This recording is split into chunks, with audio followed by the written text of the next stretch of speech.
Hey, it's Beer with Queer. I don't know why I do sound effects. Super excited. The next couple of episodes, I'm going to have a guest on each of them, probably.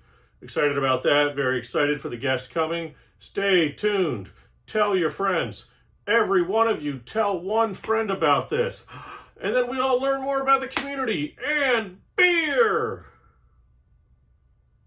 Beer with a Queer. All right. Beer today is Florida Hopped FPA. I see what you did there. We're not an India Pale Ale. We're a Florida Pale Ale. It's from Three Daughters, which is family owned and operated, brewed in St. Petersburg, Florida. St. Petersburg, Florida. I need to enunciate.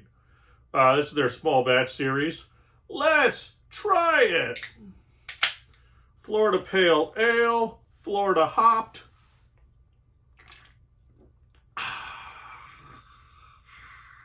Oh, wow.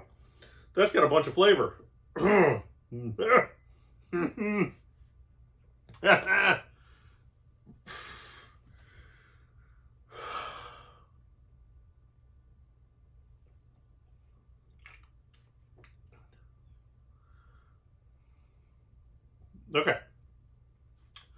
Really nice start to it. Here's what I'm going to recommend. Having a second sip.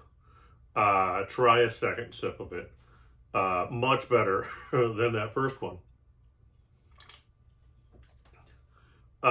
It's got a taste afterwards. Some would call that. You know what? It's a beer. Good job, Three Daughters. I love a lot of your beers. I'll keep drinking it. Don't worry.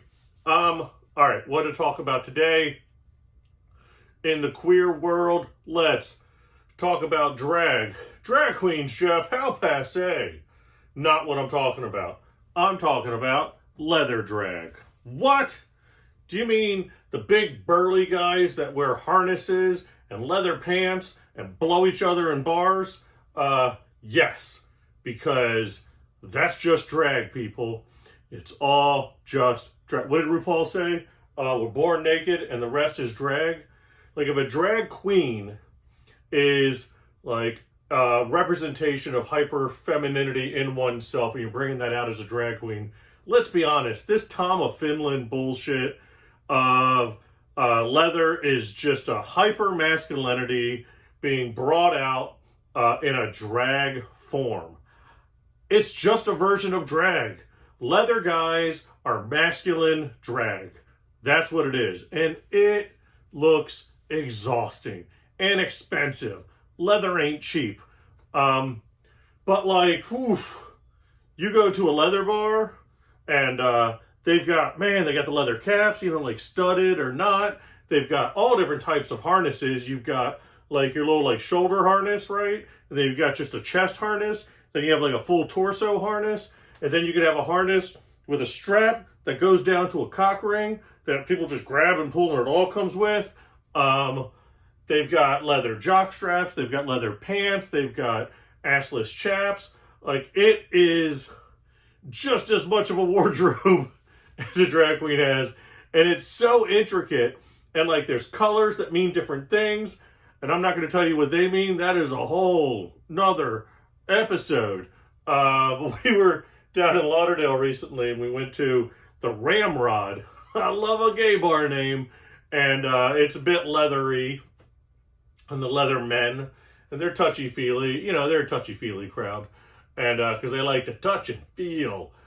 And it blows my mind every time. Here's a sneak peek into queer life. Leather bars typically have somebody being blown in the back somewhere. Oh my God. And it's so dark in there. There's so much leather, and it just smells like old leather, oil, sweat, regret. Like, that's all. It's a smell, and then you kind of walk through, but you don't want to bump into anybody because you don't want them to think like you're hitting on them, and you're trying not to run into fixtures, and you're trying to check out that dick over there to see if that one's cute, but you also, it's a lot, is what I'm saying. And I love some of the guys in the leather community. I'm all for it. Hot men. But I think at this point we own it. It's It's leather drag. That's leather drag. There's drag queen drag. There's disappointed substitute teacher drag, what I dress in. And there's poor beer drinking drag every day. That's a glimpse into the leather community. This one's short. Guest coming next week. Beer with the Queer. Tell a friend.